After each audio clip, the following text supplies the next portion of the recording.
और दूसरे पड़ाव में अब हम दाखिल हो चुके हैं। अब जरा खबरों के सिलसिले को आगे बढ़ाते हैं। जम्मू कश्मीर के हवाले से बात हो रही थी, तो यहाँ पर कोविड-19 की सूरत हाल को इससे निपटने के लिए जो लेफ्टिनेंट गवर्नर इंतजामिया की तरफ से इकदाम किए गए, उस पर सवाल भी उठ रहे हैं। जम्मू सूबे के अंदर जहां पर यकूब मई से अब तक 760 से ज्यादा अमवात हो चुकी हैं, मुसलसल जम्मू जिला सरे फहरिस्त है जहां पर कोविड से सबसे ज्यादा अमवात हुई हैं। इस पर भारतीय जनता पार्टी जम्मू यूनिट की तरफ से सवाल उठाए गए। बाज़ाब्ता एक प्रेस कॉन्फ्रेंस करके तशवीश का इजहार किया गया और इकदाम के बाद भी मायूस कुन नताइज जो इस वक्त सामने आ रहे हैं, उस पर बाइस से तशवीश से करार दिया गया बीजेपी लीडरान की तरफ से। सूबे के अंदर जो हालात बने हैं, अगरचे मुख्तलिफ जमातों की तरफ से उनके बकौल इंतजामिया को ताउन दिया गया, इकदाम किए गए, अस्पतालों से लेकर कोविड सेंटर्स तक या नए तिब्बी मराकज जो कायम किए गए हैं, कोविड के लिए खुसूसी अस्पताल बनाए गए हैं, वहां पर भी अमवात की शरह अगरचे फाल केसेस कम हुए हैं, लेकिन अमवात बदस्तूर बढ़ रही हैं, जिस पर तशवीश का इजहार करते हुए बीजेपी ने मशवरा भी दिया और मुतालबा भी किया कि मजीद इकदाम करने की जरूरत है। लेकिन इस वक्त कोविड से जो डेथ परसेंटेज है उसको कम से कम नीचे लाया जा सके, जिसको पिछले 15 दिनों से नहीं लाया जा सका है, उस पर बीजेपी ने सवाल खड़े किए हैं। प्रेस कॉन्फ्रेंस में क्या कुछ कहा गया, पहले जरा साउंड बाइट आपको सुनाते हैं और उसके बाद इस पर जम्मू के साथ साथ कश्मीर वादी की भी बात करेंगे।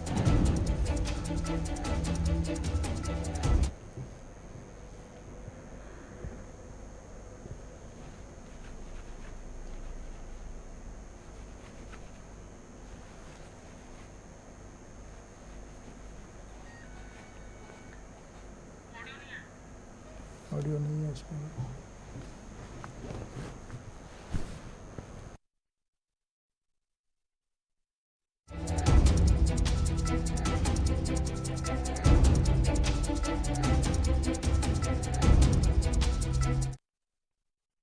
की सेकेंड वेव पीक पे है और इस सेकेंड वेव के पीक के ऊपर हम आपको एड्रेस कर रहे हैं। कोरोना की सेकेंड वेव ने काफी नुकसान किया है। अगर डेथ्स की बात करें तो रेगुलरली डेली बेस के ऊपर जो है जितने लोग मर रहे हैं उनका आंकड़ा तकरीबन उतना ही है या उससे थोड़ा सा एक दो बढ़ जाता है डेली, जो चिंता का विषय है। एडमिनिस्ट्रेशन की पूरी कोशिश के बावजूद भी जो डेथ्स हो रही हैं, जो नंबर ऑफ इन्फेक्टेड बंदे जो है वो ज्यादा आ रहे हैं, ये अपने आप में एक गंभीर विषय है जिसके ऊपर बात करें। चलिए, बीजेपी के हवाले से बात हो रही है। जम्मू सूबे के अंदर जो इस वक्त सूरत हाल है, उस पर बीजेपी की तरफ से सवाल उठाए गए हैं। कश्मीर भी आपको लिए चलते हैं, क्योंकि परसेंटेज की जब बात हो रही है, जम्मू प्रोविंस के अंदर जम्मू जिला, कश्मीर के अंदर श्रीनगर जिला जहां पर केसेस में भी सरे फहरिस्त है, और बारामूला और श्रीनगर जहां पर डेथ परसेंटेज सबसे ज्यादा रही और पॉजिटिविटी रेशियो भी सबसे ऊपर है यूनियन टेरिटरी के अंदर, इन 3 डिस्ट्रिक्ट्स में। और जम्मू प्रोविंस का एक और डिस्ट्रिक्ट उधमपुर या राजौरी, कुल मिलाकर 5 डिस्ट्रिक्ट ऐसे बनते हैं जहां पर अभी तक ये कहा जा सकता है कि पॉजिटिव रेशियो की जो इस वक्त तादाद है वो थोड़ी सी बढ़ रही है, वो एक परेशानी का सबब बनी है इंतजामिया के लिए। अल्ताफ ठाकुर साहब बीजेपी के तर्जुमान श्रीनगर से हमारे साथ है, बहुत शुक्रिया ठाकुर साहब ज्वाइन करने के लिए। जम्मू के अंदर सवाल उठाए जा रहे हैं, इस पर हम बाद में आएंगे, लेकिन मायूस कुन कारकर्दगी इंतजामिया की है। क्या इसका नतीजा हम ये भी माने कि श्रीनगर, बारामूला, कुपवारा के अंदर नंबर ऑफ केसेस या डेथ परसेंटेज पिछले कुछ दिनों से बढ़ी है, जिसमें इजाफा देखा गया। अगरचे पॉजिटिव केसेस नीचे जरूर आए हैं, लेकिन डेथ परसेंटेज का ऊपर जाना श्रीनगर के अंदर भी, या सूबाई इंतजामिया नाकाम आपकी नजर में?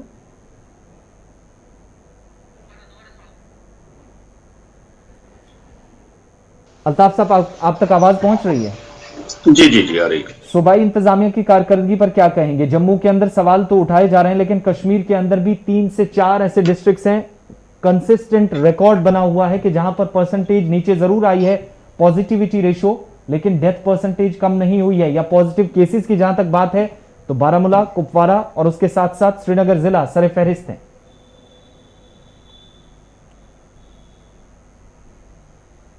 ठाकुर साहब जी जी जी, हेलो, आवाज पहुंच रही है आप तक?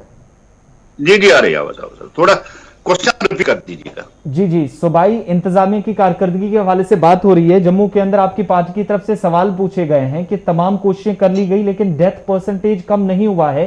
कश्मीर के अंदर भी 3 से 4 डिस्ट्रिक्ट अभी तक टॉप ऑफ द लिस्ट हैं, आपके तासुरात? देखिए, जहां तक कोविड का ताल्लुक है, कोविड जो पहली बार वेव आए थे, आज दूसरी बार जब वेव आई है तो इसका पैटर्न चेंज हो गया और कोविड अपनी जो शेप है, शेप चेंज करता रहता है। पहले हमने देखा कि पहले इतनी क्रिटिकल पोजीशन नहीं थी, आज जब सेकंड वेव में देख रहे हैं तो थोड़ा सा इसमें ढीली हो गई है। जब तक डॉक्टर ये समझने में कामयाब हो गए कि सेकंड वेव में हम कौन सा मेडिसिन दे, जैसे कि रेमडेसिविर पहले जब वेव चली थी तब दे रही थी और आज स्टेरॉइड्स दे रहे हैं, थोड़ा सा इसमें अंतर रहा जब तक इस बीमारी को समझने में रही। और इसमें साथ ही जब ब्लैक फंगस भी आ गई, व्हाइट फंगस भी आ गई, तो थोड़ा सा जो इसने पैटर्न चेंज किया है, इसने शेप चेंज की है, इसको समझने में थोड़ी सी टाइम लगी है। और तब डॉक्टर्स ने, जो हमारे यहाँ के डॉक्टर्स हैं, उन्होंने इस पे काबू पाया। और जहां तक आप रेट की बात करिए, देखिए भारतीय जनता पार्टी वैसे तो एक पॉलिटिकल पार्टी, उसका फर्ज है गवर्नमेंट अच्छी काम करे तो उसकी अप्रिसिएशन करना हम अपना फर्ज मानते हैं। और जहां गवर्नमेंट की कहीं डील हो, जहां गवर्नमेंट कहीं लापरवाही करती हो, जहां उनसे होता है, उनको नॉलेज में लाना और उस चीज को हाईलाइट करना हम अपना फर्ज समझते हैं। यही भारतीय जनता पार्टी की पॉलिसी है, यही भारतीय जनता पार्टी की नीति है। चाहे जम्मू हो, चाहे कुपवारा हो, चाहे श्रीनगर हो, अब हर जगह रेट कम होती जा रही है। और जो डेथ रेट भी कम होती जा रही है। इसलिए अब आहिस्ता आहिस्ता इस पे भी काबू पा रहे हैं। और लेकिन इस बात को हम मानते हैं। क्या मैं ये समझूं कि अल्ताफ ठाकुर साहब के इंतजामिया की नोटिस में मामला लाने के बावजूद भी जब हालात बेहतर नहीं हुए, तब जाकर भारतीय जनता पार्टी अब प्रेस कॉन्फ्रेंस करने पर मजबूर हुई है, नंबर एक। और नंबर दो, जो सबसे बड़ा इंपॉर्टेंट मुद्दा है वो ये है कि अब भारतीय जनता पार्टी इस बात की मांग कर रही है कि सोशो रिलीजियस ऑर्गेनाइजेशंस, एनजीओज और सभी लोगों को जी एक साथ मिलकर काम करना होगा और एडमिनिस्ट्रेशन को 2 कदम आगे बढ़ने होंगे और अपने जो एसी रूम से वहां से बाहर आके जमीनी सूरत हाल पर काम करना होगा। देखिए गवर्नर साहब, पहले ही जब आदरणीय प्रधानमंत्री ने देश को संबोधित किया और तब भी उन्होंने इस बात पे जोर दिया कि 1-2 महले वाली जो कमेटियां हैं, वो कमेटियां इसमें कारगर अदा रोल कर सकती है। और चाहे रिलीजन ऑर्गेनाइजेशन हो, चाहे सिविल सोसाइटी हो, वो उसमें एक बहुत बड़ा रोल अदा कर सकते हैं। क्योंकि एक जमीन से जुड़ा हुआ आदमी जो आसपास के हालात को समझता है, वो वहां की उस इलाके की जोग्राफिया समझता है, वो वहां के लोगों को बता सकता है कि इस बीमारी से कैसे हम बच सके, कैसे हमें एसओपी को फॉलो करना। और जहां तक देखिए एडमिनिस्ट्रेशन, गवर्नर साहब बहुत अच्छा काम करते हैं, इसमें कोई शक नहीं है, वो गवर्नमेंट ऑन टोज है, इसमें भी कोई शक है। लेकिन हर हाल में एक इलेक्टेड गवर्नमेंट ही लोगों की प्रॉपर रिप्रेजेंटेटिव होती है, उसको नब्ज पता होती है लोगों की, उसको उस इलाके की नॉलेज होती है, उसकी जोग्राफिया पता होती है कि कहां से हमें क्लिक करना और कहां से इस बीमारी को।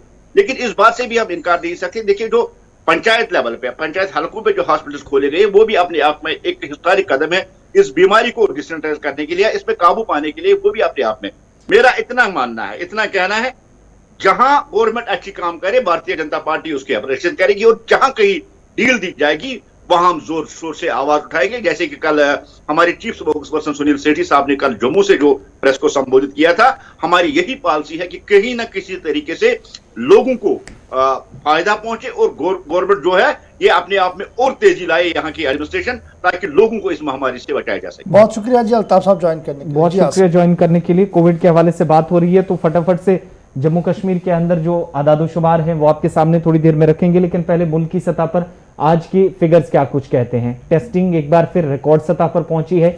अच्छी चीज है कि 20 लाख से ज्यादा 10वां दिन कंटिन्यूसली गया है जहां पर 20 लाख से ज्यादा कोविड के टेस्ट हुए हैं। लेकिन नए केसेस की जो तस्दीक हो रही है, थोड़ी देर में सरकारी आदादोशुमार भी बताएंगे, वो 2,11,000 के करीब केसेस, पॉजिटिव केस नए रिपोर्ट हुए 24 घंटों के दौरान। एक्टिव केसेस 24 लाख तक जरूर पहुंचे हैं, नीचे आ रहे हैं, 38 लाख तक फिगर्स गए थे। और अच्छी चीज उससे ये कि 2,82,000 के करीब मरीज जो इस वक्त पिछले 24 घंटों के दौरान, जहां पर 2,11,000 पॉजिटिव केसेस आए, 2,82,000 मरीज सेहतियाब भी हुए हैं। और मरने वालों की तादाद जो शरह अमवात हम बता रहे हैं कि बरकरार है, इसीलिए परेशानी बनी है। और ये 3800 से 4500 के बीच में फिगर्स रहे, ना ऊपर गए ना नीचे गए, लेकिन कम भी नहीं हुए, ये खतरा बना हुआ है। 3840 बल्कि 3,841 मरीजों ने दम तोड़ दिया पिछले 24 घंटों के दौरान मुल्क भर के अंदर। और कुल मिलाकर मरने वालों की जो मजमूई तादाद है इस वक्त हिंदुस्तान के अंदर, वो 3,11,000 से तजावुज कर गई है। यह अभी की सूरत हाल है। वहीं जम्मू कश्मीर की सूरत हाल क्या कहती है? फिगर्स ये बताते हैं कि पिछले 24 घंटों में एक बार फिर 3,000 के पार फिगर्स पहुंचे। 2 दिनों तक आदादोशुमार नीचे आए, ग्राफ डाउन हुआ, 2,000 से 3,000 के बीच में केसेस रिकॉर्ड हुए। लेकिन 4 हफ्तों के बाद 40 या इससे कम अमवात हुई हैं। ये एक अच्छी थोड़ी सी खबर है बरकरार जरूर है, कम नहीं कहा जा सकता। लेकिन इसके साथ साथ जो दूसरी बड़ी परेशानी कि ब्लैक फंगस से कठुआ जिले के अंदर दूसरी मौत हुई है, जम्मू प्रोविंस के अंदर और पूरी यूटी के अंदर, बल्कि ये दूसरी मौत है। वहीं जम्मू कश्मीर में मुख्तलिफ अस्पतालों में अलग अलग हॉस्पिटल्स के अंदर 8 ऐसे मरीज हैं जिनमें ब्लैक फंगस हो सकता है।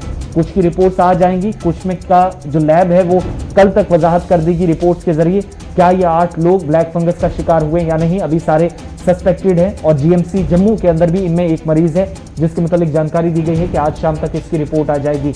लेकिन एक और मौत के साथ श्रीनगर में जहां पर 1 केस की तस्दीक हुई थी, जम्मू के अंदर 8 केसेस जो मुश्तबा हैं, 2 की तस्दीक हुई है, एक और मरीज ने दम तोड़ दिया। वहीं 3702 केसेस बल्कि 3037 केसेस पिछले 24 घंटों में यूटी के अंदर सामने आए और 40 मरीजों ने दम तोड़ा है। एक बार फिर एक्टिव केसेस में कश्मीर वादी जम्मू के मुकाबले ऊपर और अमवात की शरह में जम्मू जिला जम्मू प्रोविंस के अंदर सबसे ऊपर रहा। ये बड़े आदादोशुमार है। कुल मिलाकर अगर देखा जाए कि 25 दिन में 98,740 अफराद कोरोना वायरस में मुब्तला हुए और 7 मई को 5,440 से ज़्यादा और 24 मई को 2,237 मस्बत मामले दर्ज हुए। जब आप पूरे महीने के ग्राफिक्स को देखेंगे तो आपको पता लगेगा सिर्फ पिछले 3 दिन यानी 24, 25 और 26, आज 27 है तो आज की रिपोर्ट आ जानी है। 24, 25 और 27 को जो मरने वालों की शरह रही है वो 45, 53 और आज 40 और इसी तरीके से जो मस्बत मामले थे वो 2,237, फिर 2,960 और अब 3,037 लोग जो है वो मस्बत पाए गए। तो ये मामला जो है वो सामने आ रहा है जी फिलहाल जम्मू कश्मीर के अंदर भी। लेकिन बढ़ते हैं जी आगे अपनी एक और बड़ी खबर की ओर। बिल्कुल, बात अब जरा कठुआ के हवाले से करते हैं, क्योंकि आपको याद होगा कि रोहिंग्याओं का मामला सुर्खियों में है और इंतजामिया की तरफ से होल्डिंग सेंटर बनाकर यहाँ पर कुछ लोगों को गैरकानूनी तौर पर या इस इल्ज़ाम में मुल्क के अंदर दाखिले में उसके बाद उनकी गिरफ्तारियां हुई थी। जब हिरासत में लिए गए थे उसके बाद ऑफिशियली गिरफ्तारियों की तस्दीक की गई। लेकिन अब इन सेंटर्स को भी कोविड से बचाया नहीं जा सका है। 50 से जायद मस्बत मामलों की तस्दीक कठुआ के अंदर होल्डिंग सेंटर में हुई है और इसमें वो सभी रोहिंग्या कैद हैं जिनकी 160 से ऊपर तादाद बताई गई थी, जो मुल्क के अंदर गैर कानूनी तरीके से या फेक डॉक्यूमेंट्स पर आए थे इंतजामिया के बकौल। लेकिन साथ ही ये भी जानकारी दी गई है कि 51 के करीब 51 केसेस की जो तस्दीक हुई है, बल्कि 53 केसेस की तस्दीक हुई है। इसके साथ साथ कई ऐसे लोग हैं इनमें जिनको मुतासिर होने के बाद वैक्सीन भी जम्मू कश्मीर इंतजामिया की तरफ से दी गई है। यानी कुल मिलाकर जो एदाद शुमार हैं जी, जो सरकार के पास डाटा है वो 13,700 फॉरनर जिनमें रोहिंग्या पनाह गुज़ीर और बांग्लादेशी भी हैं वो सेटल है जी जम्मू सांबा डिस्ट्रिक्ट के अंदर। उनमें 6,000 की आबादी जो बढ़ चुकी है वो साल 2008 से 2016 के दरमियान थी। लेकिन फिलहाल जो डिटेंशन सेंटर बनाया गया है उस डिटेंशन सेंटर में 50 से ज़्यादा रोहिंग्या जो है वो पॉजिटिव पाए गए हैं और सरकारी अदाद शुमार के मुताबिक ये एसिम्टोमेटिक है। 220 लोग टोटल डिटेंशन सेंटर के अंदर और सब पर नज़र रखी जा रही है और अगर ज़रूरत पड़ी तो उन्हें अस्पताल भी मुंतकिल किया जाएगा। अस्पताल इंतज़ामिया की तरफ से भी साफ़ कर दिया गया। तो रोहिंग्या भी कोरोना के पॉजिटिव हैं। खबर जम्मू से सामने आई। बढ़ते हैं जी आगे, बात जरा लेफ्टिनेंट गवर्नर साहब की भी करते हैं क्योंकि लेफ्टिनेंट गवर्नर इंतज़ामिया की तरफ से बड़ा फैसला लिया गया और कल लेफ्टिनेंट गवर्नर ने पावर वर्क्स डिपार्टमेंट पीडीडी महकमे की जायज़ा मीटिंग ली है और उस जायज़ा मीटिंग के दौरान कई अहम फैसले लिए गए हैं। लेफ्टिनेंट गवर्नर ने कल मीटिंग के दौरान इस बात को साफ कर दिया है कि बिजली की तरसील और बिजली के निज़ाम में बेहतरी लाना वक्त की अहम तरीन ज़रूरत है और डेडलाइन फिक्स कर दी है। लेफ्टिनेंट गवर्नर ने 8 घंटे की डेडलाइन फिक्स की है अर्बन एरियाज़ के अंदर और इसी तरीके से रूरल एरियाज़ के अंदर 48 घंटे की डेडलाइन फिक्स की है। ये डेडलाइन किसके लिए है जी? अगर आपके इलाके के अंदर बिजली का ट्रांसफार्मर ख़राब होता है और आप अर्बन एरिया के अंदर रहते हैं या रूरल एरिया के अंदर रहते हैं, डेडलाइन मुकर्रर कर दी गई है 8 घंटे अर्बन के लिए और 48 घंटे रूरल एरियाज़ के लिए। गाँव देहात के अंदर अगर कहीं पर ट्रांसफार्मर ख़राब होता है तो 48 घंटों के अंदर अंदर महकमे के जिम्मेदारों को वहाँ पर ट्रांसफार्मर रिप्लेस करना है, लगा देना है नया। और अगर शहर के अंदर होता है तो 8 घंटे के अंदर अंदर ये होना चाहिए। ये मामला कब सामने आया? गर्मियां आहिस्ता आहिस्ता करके जम्मू के अंदर बढ़ रही हैं और गर्मियां जूं बढ़ रही हैं उतनी पावर क्राइसिस जम्मू के अंदर देखने को मिल रही है। श्रीनगर भी बेहाल है और लगातार शिकायतें जो आपने अपने हमारे प्रोग्राम में उठाई, उसके बगैर जब लेफ्टिनेंट गवर्नर साहब आपके साथ बराह रास्त बात करते हैं उसमें आपने अपना फीडबैक दिया। उसके बाद ही कल लेफ्टिनेंट गवर्नर ने इस बात का खुलासा पेश किया कि ये डेडलाइन है और इस डेडलाइन के अंदर अंदर पीडीडी महकमे को अपना काम करना होगा। साथ ही पीडीडी महकमे को यह साफ कर दिया गया कि जितनी भी चीज़ें आपने लानी है एडिशनलिटी के तौर पर, यानी ट्रांसफार्मर खराब हुआ उसमें कौन कौन सी चीज़ लगती है, तार है, ऑयल है या दीगर चीज़ें, वो सरप्लस स्टॉक अपने पास रखिए और कोई भी एक्सक्यूज़ बर्दाश्त नहीं किया जाएगा। और आवाम से कहा गया कि बराह रास्त आप इस पूरे मामले पर आ सकते हैं। तो ये बात जनाब लेफ्टिनेंट गवर्नर की, क्योंकि लगातार आप शिकायतें कर रहे थे कि बिजली की सप्लाई बेहतर नहीं हो रही है, बिजली डिपार्टमेंट के कान खींचे गए हैं, नट बोल्ट्स को टाइट किया गया, 8 घंटे और 48 घंटे लेफ्टिनेंट गवर्नर साहब ने अल्टीमेटम दे दिया। नजर रखिएगा कि एलजी साहब का हुक्मनामा कितना चलता है, इस पर फीडबैक आप भी जरूर दीजिएगा। बढ़ते हैं आगे, बात लाइन ऑफ कंट्रोल की करते हैं, क्योंकि लाइन ऑफ कंट्रोल से इस वक्त की एक और बड़ी खबर सामने आ रही है। जब चीन के साथ दोनों फौजें आमने सामने हैं, बातचीत के जरिए से मामला हल होता हुआ अभी भी नजर नहीं आ रहा है और चंद इलाकों से फौजी इनखला भी जरूर हुआ था, लेकिन अब इसराइली हिरोन ड्रोन जो है वो लद्दाख के अंदर देखा जाएगा। बड़ी खबर कि अब लद्दाख यूनियन टेरिटरी की सरहद पर लाइन ऑफ एक्चुअल कंट्रोल पर इसराइल का बनाया हुआ ड्रोन हिरोन ड्रोन जो है वो दिखेगा और बहुत जल्द इसकी तैनाती फॉरवर्ड पोस्ट्स पर की जाएगी। इसराइली हिरोइन ड्रोन पर लगातार बातचीत हो रही थी और अब हतमी ऐलान जो है वो चंद दिनों के अंदर किया जाएगा, लेकिन बावसूख ज़राए से मालूम हुआ है कि चंद हफ्तों के अंदर अंदर इसराइली ड्रोन हिरोन जो है वो अब लद्दाख की सरहद पर गश्त करता हुआ नजर आएगा। और इससे फायदा ये होगा कि चीनी फौज या चीन के जो लोग सरहद के उस पार या सरहद के ऊपर बैठे हैं उन पर गहरी नजर रखी जाएगी। इस ड्रोन के आने से माना जा रहा है कि फिजाइया को भी और भरी और बहरी फौज को भी काफी फायदा मिल सकता है। नजर रखने के लिए वज़ीर-ए-आज़म नरेंद्र मोदी की सरबराही में बाज़ाब्ता तौर पर ये ड्रोन खरीदने और इनकी तैनाती को लेकर बाज़ाब्ता तौर पर अप्रूवल दिया गया था और 500 करोड़ रुपया इस पूरे मामले के लिए भी वक्फ रखा गया है। तो ये ड्रोन जो है वो जनाब जम्मू कश्मीर अपने लद्दाख आ रहा है और लद्दाख की सरहदों पर चीन और पाकिस्तान पर अब गहरी नजर ड्रोन के जरिए से रखी जाएगी। जी आसिफ, चलिए अब फटाफट से कुछ तामीर और तरक्की के हवाले से बात करते हैं। पहले बिजली की बात आपके सामने रखी, इंतजामिया ने क्या कुछ कहा और अब देखने वाली बात ये होगी ज़मीनी हक़ाइक़ क्या हैं। 9:40 के बाद आपकी कॉल्स का सिलसिला भी शुरू करेंगे, लेकिन उससे पहले श्रीनगर भी लिए चलेंगे। सईद रूफ फारूकी हमारे साथ ज्वाइन करेंगे और खबर बैक टू विलेज प्रोग्राम के हवाले से। जी हाँ, आपको याद होगा कि दुनिया भर के अंदर इस वक्त कोविड की वो जो वबाई मर्ज है जिसने बड़े कारोबार को बंद कर दिया, कई अहम शोबे मुतासिर किए और मुल्क की मुख्तलिफ रियासतों और यूटीज़ के अंदर यानी भारत के अंदर भी कोई अच्छे नताइज कामों के सामने नहीं आए। जम्मू कश्मीर जब आप देखते हैं तो सरकार की तरफ से तीसरा बैक टू विलेज प्रोग्राम गुज़श्ता बरस शुरू किया गया था, जिसका मकसद ये था कि गांव देहात तक सरकारी अफसरान पहुंचेंगे और तरक्याती मंसूबों को जो आधे अधूरे काम है उनको मुकम्मल किया जाएगा और नए मंसूबों को 14th और 15th जो फाइनेंस कमीशन था उसके तहत वागुजार होने वाली रकूमात ज़मीनी सतह पर इस्तेमाल करके बैक टू विलेज प्रोग्राम को वसअत दी जाएगी। लेकिन आज आदादोशुमार ये बताते हैं कि तकरीबन जो माली साल है, खासतौर से मुख्तलिफ अजला के लिए डिस्ट्रिक्ट कैपेक्स बजट, इसके तहत भी 100 के कम मंसूबों पर अभी तक काम हो पाया है, नंबर 1। नंबर 2, रवा माली साल में साल 2021-22 के लिए सरकार का जो बजट है जिसमें बैक टू विलेज भी एक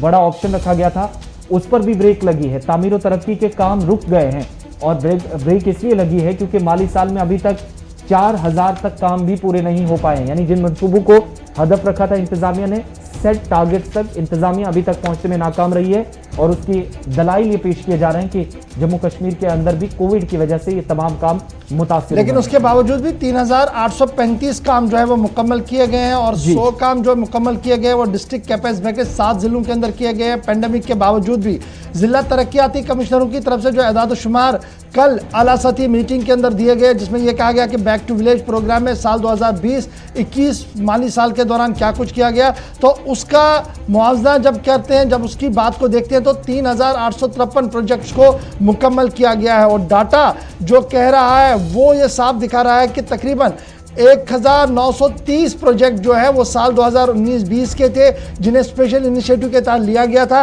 1675 पोस्ट ऐसे थे जिन्हें कंप्लीट किया गया है और डिस्ट्रिक्ट कैपेक्स बजट के तहत, और 1165 पोस्ट ऐसे काम थे जिन्हें साल 2019-20 के तहत भी हाथ में कंटिन्यू रखा गया है। और ये फिगर जो सामने आ रहे हैं ये साफ दिखा रहे हैं कि परेशानियों के बावजूद भी काम को पाए तकमील तक पहुंचाने की कोशिशें की जा रही हैं।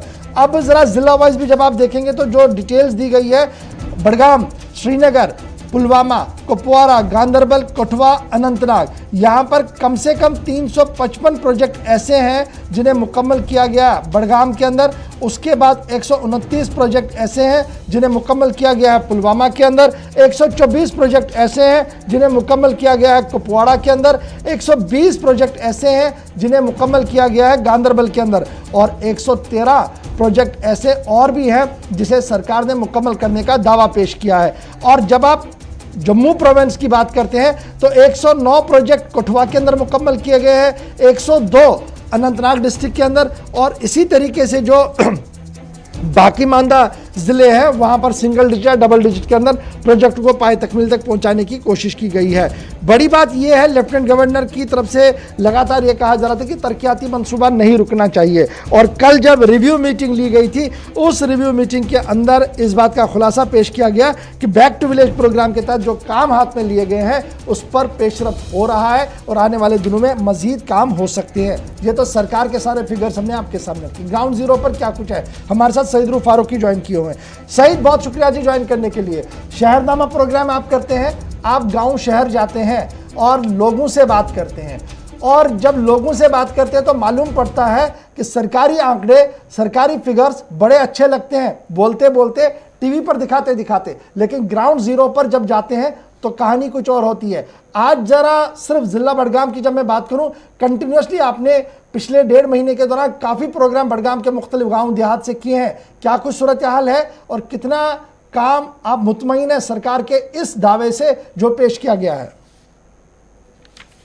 जिस तरह आपने जो दावे जो सरकार की करी और जो फिगर्स आपने दिखाए जो सरकार, तो ऐसे फिगर जब हम लोगों से बात करते हैं तो कहीं नजर नहीं आ रहे हैं। मैं आपको बताऊं कि जहां back to village first, second और फिर थर्ड की बात करें या माई टाउन माई प्राइड की बात करें, जो भी वहां पे प्रोग्राम्स रखे गए थे, अब मामूली सा जो काम करना था सरकार को वो नहीं हो पाया है।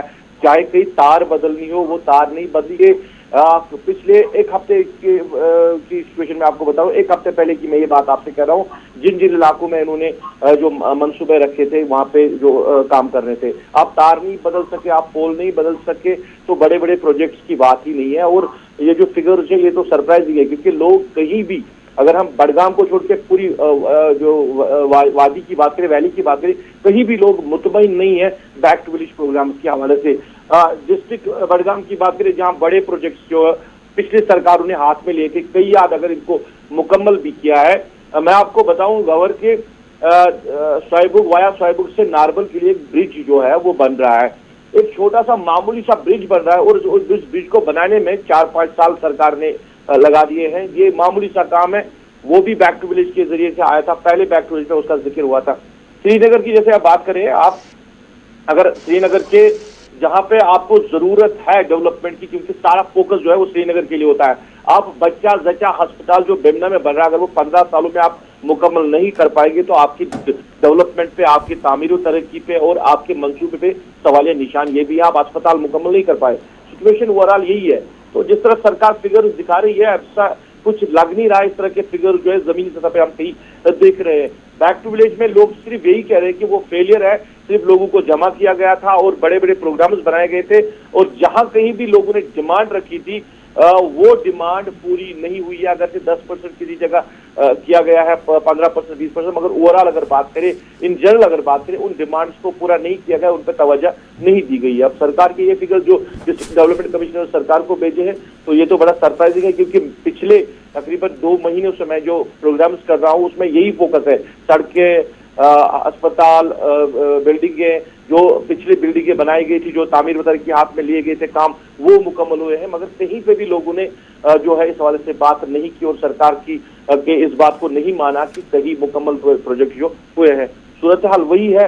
अब लोगों को दिखाने के लिए इस तरह के फिगर जो चलिए है जी, बहुत शुक्रिया जी हमारे साथ ज्वाइन करने के लिए और ये कहने के लिए कि जमीनी सूरत हाल कुछ अलग है और सरकारी आंकड़े कुछ अलग बता रहे। बढ़ते हैं जी आगे, बात जरा अनंतनाग की करते हैं, क्योंकि अनंतनाग के अंदर पुलिस ने बड़ी कार्रवाई की है और ड्रामाई कार्रवाई के दौरान खुद साख्ता सियासी लीडर को गिरफ्तार किया है। खबर जनूबी कश्मीर के अनंतनाग से, जहां पर जम्मू कश्मीर पुलिस ने बीजेपी के जिला जनरल सेक्रेटरी की गिरफ्तारी अमल में लाई है। खुद साख्ता जिला जनरल सेक्रेटरी की गिरफ्तारी सिर्फ इसलिए लाई गई है क्योंकि मकामी नौजवान की रिहाई के लिए पैसा मांगा था और पुलिस के मुताबिक जिन नौजवानों से पूछताछ की गई थी उन्हें बाद में पुलिस ने खुद रिहा किया था, लेकिन इस खुद साख्ता लीडर ने उन लोगों से पैसा लिया था, उनके वालिदैन से पैसा लिया था और उसके बाद जब ये शिकायत पुलिस तक आई तो पुलिस ने इस वक्त कार्रवाई की है। इस तरीके की बड़ी खबर आ रही है और ये खबर साउथ कश्मीर अनंतनाग से है, जहां पर मकामी नौजवान की रिहाई के लिए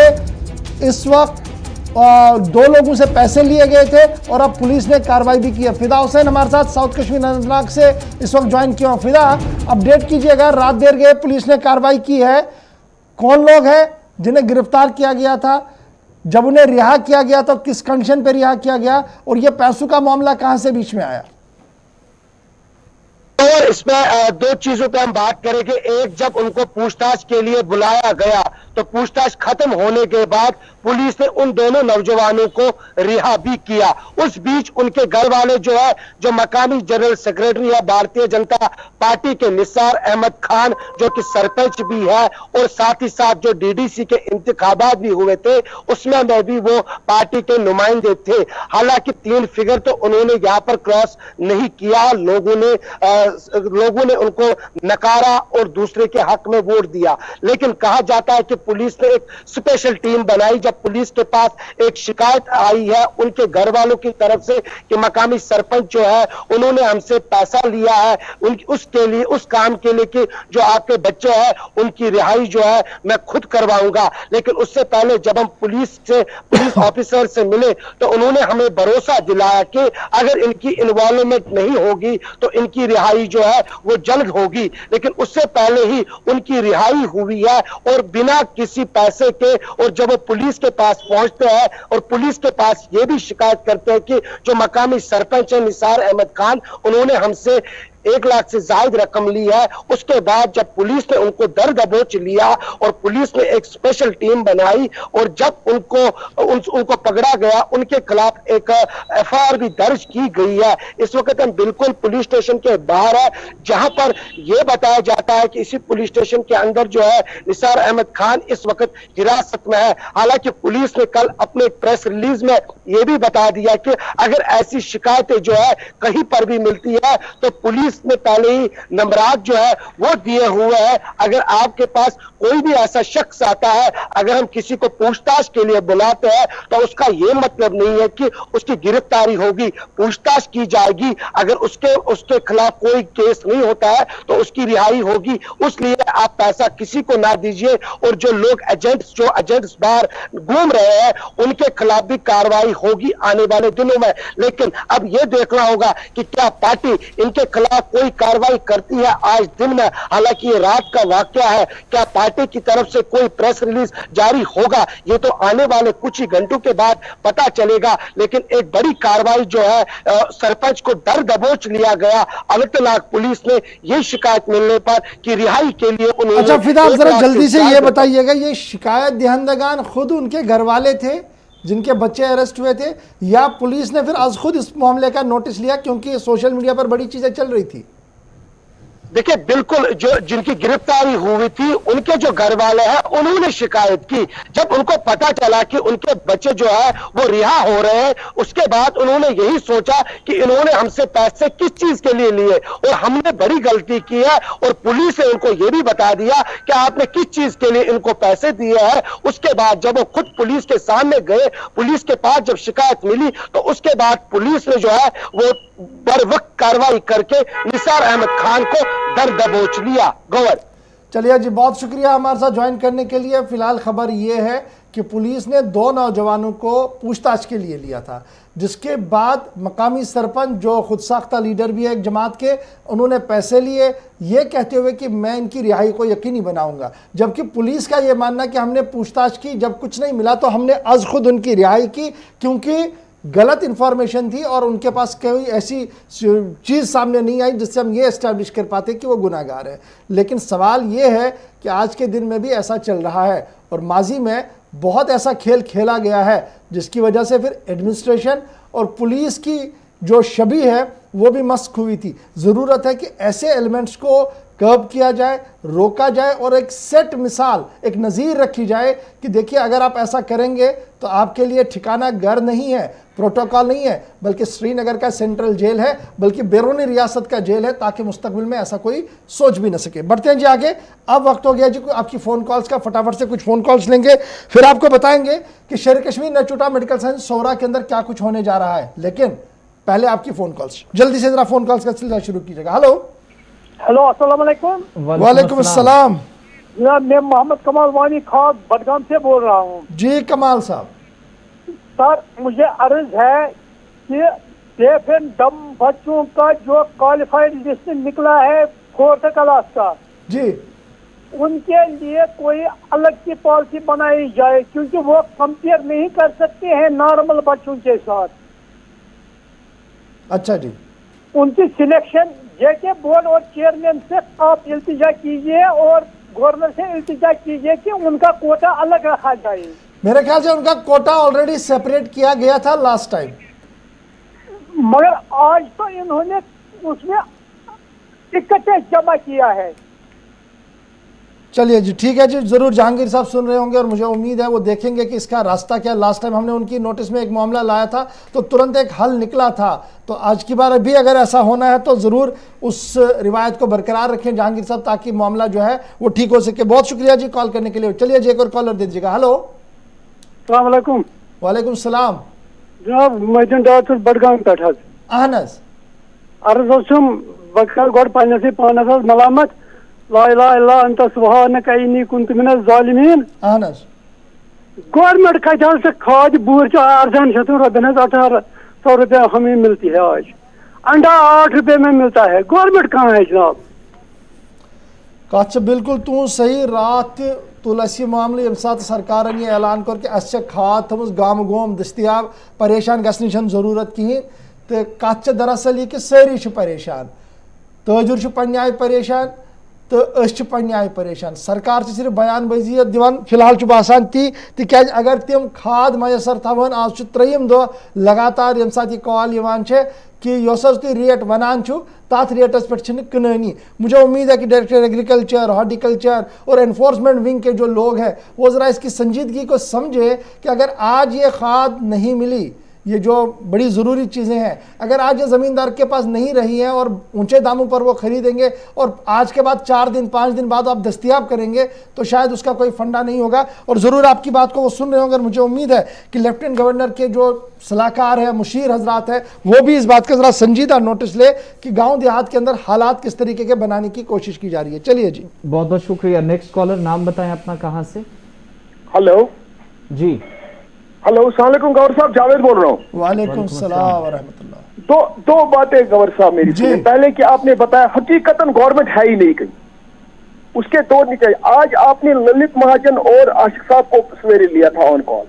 मुझे बताइए खुदारा, आज हमें 2 साल हो गए काम करते हुए, गवर्नमेंट का कंप्लीट काम किया है, हमें अपने पैसे नहीं मिल रहे हैं तो हमें गवर्नमेंट की रिलीफ को क्या करना है, इंसेंटिव्स को हमें क्या करना है, या हमें जो हमारे इंटर सब्सिडी ये देते हैं हमें उसको क्या करना है। एक ये, और दूसरी बात जो आपने कोविड के हवाले से, यहाँ पर एक चीज जानना चाहूंगा। आपने कहा कि पैसे नहीं मिल रहे हैं, किस चीज का पैसा नहीं मिल रहा है, इसकी जरा वजाहत हो जाए। हाँ, मैं बताऊंगा गवर्नर साहब, हमने ब्रिजेस कंप्लीट किए हैं, नहीं पैसा मिल रहा है।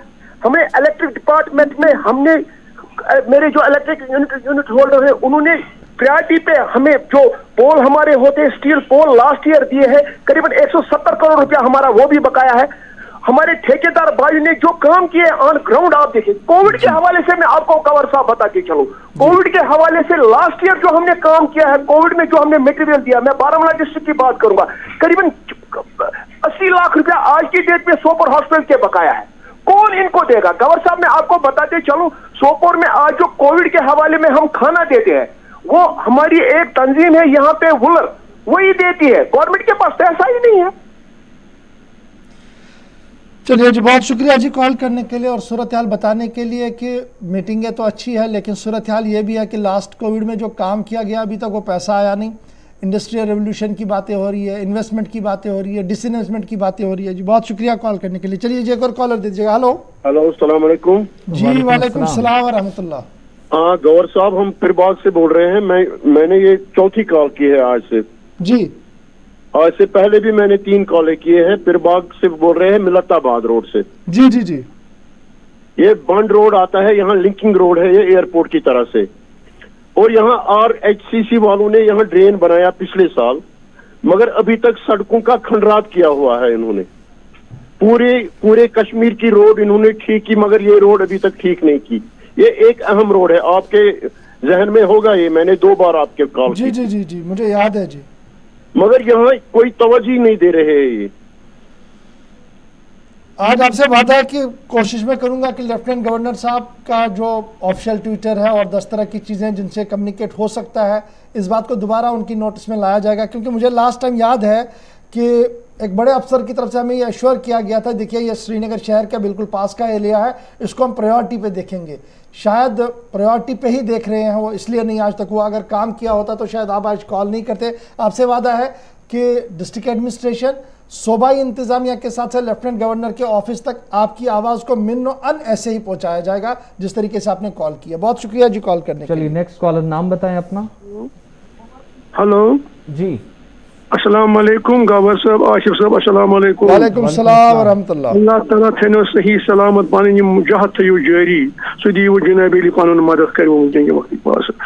अर्ज मिल कन्यात ये police, Arman police, JK police या बाकी अदर एक्टिविटी, म्युनिसिपल कॉर्पोरेशन, बागवानी डिपार्टमेंट, तो पता बागवान का हाल क्या कोर श्रीनगर सिटी में पार्क लकटन बचन गिंद कर महल वाइज तम बागवान तन कुनी तिमन पार्कन हूं हाल वो ये पुलिस अडर मुलाजिम म्युनिसिपलिटी बाकी बनावा बहान मे गर कमिस कोविड पे जनाब ये दफ्तर गसान ये हाल पुलिस ये म्युनिसिपलिटी हूं ये हर कुछ महकम बड़िस मुसीबत मज आई हन कशस गल यून अक पृथ गरा कहें एडवाइजर तम वो सियासतदान गई तिमन गई कुर्सी कह कथा करान कह कुन वातान सिर्फ जनाब अली DC श्रीनगर काम करान तम करो तथ ओत किस वनस पे रद अमल तो गई ये सब्जी वब्जी जारी कहां तन अलबत्ता दजर जबरदस्त मार्केटस मज तेल खंड नून चाय जरूरियात जिंदगी हंद चीज वो दवोक हाल क्या जनाब अली अत प्रेस गरा कहें। अल्लाह ताला करे इन पर पन पन चार। कॉल करने चलिए जी एक और कॉलर दे दीजिएगा। हेलो वालेकुम सलाम व रहमतुल्लाह। आचार पट जीशान जी जी शान साहब वन मसल ये आज शुरन ग्राउंड गिंदन खतर कहें ग्राउंड मेडिकल इंस्टीट्यूट मज ग्राउंड थोमुत सरकार अतन शुर गिंदान वह ग मजबूर गिंदन खतर सड़क बजा हादसा ग योर तो सह दिव डायरेक्टर वापस समझ अम क्या दिव सह गो सह बंद। ये शुर गमत परेशान या ये बड़ लकट गिंदान क्रिकेट गेम गिंदान कहें गिनती कह सड़क पे गिंद और गई तक हादसा ग। बहुत शुक्रिया कॉल करने के लिए। प्रोग्राम में एक और कॉलर इंतजार कर रहे हैं, नाम बताएं कहां से। हेलो सर, मैं निसार अहमद हैदरपुरा से बोल रहा हूं सर। जी बताएं सर। मेरा मुतालबा 2 है। एक तो ये हमारा PF प्रोविडेंट फंड ऑफिस में है जो 2019 में जो ये हमारा स्टेट जो खत्म हो गया सर, वहां से हमारा PF नहीं दे रहे हैं। वहां जाते हैं तो वो बोल रहे हैं कि ये 2019 के बाद जो UT का है वो लीजिए, मगर हमारा तो 2008 से वहां पेंडिंग पड़ा है, मगर वो नहीं दे रहे हैं हमें। नहीं, पैसा आपका क्यों नहीं दे रहे? इसमें टेक्निकल बात क्या कुछ कही जा रही है? सर यही बोल रहे हैं कि अभी बंद है, अभी बंद है, मगर नहीं दे रहे हैं हमें। पता यही समझ में नहीं आ रहा है क्यों क्यों जब वहां जाते हैं तो वो ये एक ही बात बोल रहे हैं कि सर यहाँ बंद है अभी नहीं दे सकते, ये रिलीज ही नहीं हुआ। चलिए जी, बहुत शुक्रिया कॉल करने के लिए। ये भी एक बड़ा मसला है कि पैसा अपना है लेकिन निकालने के लिए अब यूटी और स्टेट की जंग में फंसे हैं, न तब मिला न अब मिला, और मिलेगा कब इसकी भी कोई इंश्योरेंस अभी तक नहीं दी गई है। ये हमारे स्टेट ऑफ फाइनेंस और स्टेट ऑफ आर्ट काम करने का है जी। चलिए एक और कॉलर दे दीजिएगा। हेलो, अस्सलाम वालेकुम। वालेकुम सलाम। इस वक्त ठीक हो, आशिफ भाई ठीक हो? आवाज से बिल्कुल दिया काम बुजुर्ग की अगर थोड़ा सा जोर पाक काट करी तो इस बोल सकते हैं। हेलो, अस्सलाम वालेकुम व रहमतुल्लाह। जी वालेकुम सलाम। इस वक्त साहब आप ठीक हो, कैसे हो? अल्लाह का फजल है जी, बहुत बहुत दुआएं आपकी हैं, बताएं। बस सर बांडीपोरा से मोहम्मद याकूब अर्ज कर रहा हूँ। जी याकूब साहब बताएं। सर एक प्रॉब्लम है, एक्चुअली आजकल कोविड चल रहा है, ये तो हम सब लोगों को मालूम है कि कोविड चल रहा है, लेकिन सर एक बात है कि आज मतलब मैं ड्राइवर हूँ, मैं गाड़ी चला रहा हूँ जी, तो क्या मसला क्या है, ये जो प्राइवेट गाड़ी वाले होते हैं, छोटे छोटे गाड़ी वाले, ये जब घर से निकलते हैं तो कहते हैं कि नहीं भाई जी हमें निकलना है, हमें मतलब जब लोग निकलते हैं कहते हैं कि हमें श्रीनगर जाना है, वो जाते हैं, लेकिन एक्चुअली वो क्या काम करते हैं, वो हमसे किराया वसूल करते हैं। हम जो असल में गाड़ी वाले हैं हम घर में बैठे हैं। अच्छा, प्राइवेट गाड़ी वाले, मैं सोपोर से अभी कल आ रहा था तो मुझे प्राइवेट गाड़ी वाले ने बोला कि अगर बांडीपोरा है तो चढ़ो, 150 रुपया दे दो। मैंने 2 सवारी उठाई है।